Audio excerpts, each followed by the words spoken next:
Good day, part 46 of the tutorial deals with viewing PDF documents.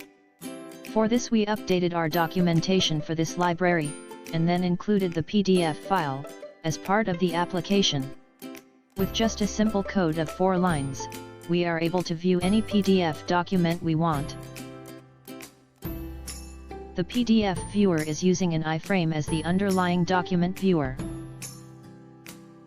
In our code, we added a container to the component and made it fluid.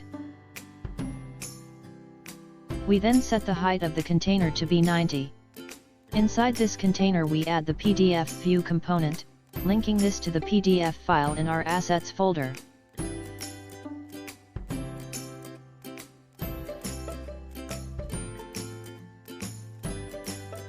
We then bind the view to the component and add this component root to our application.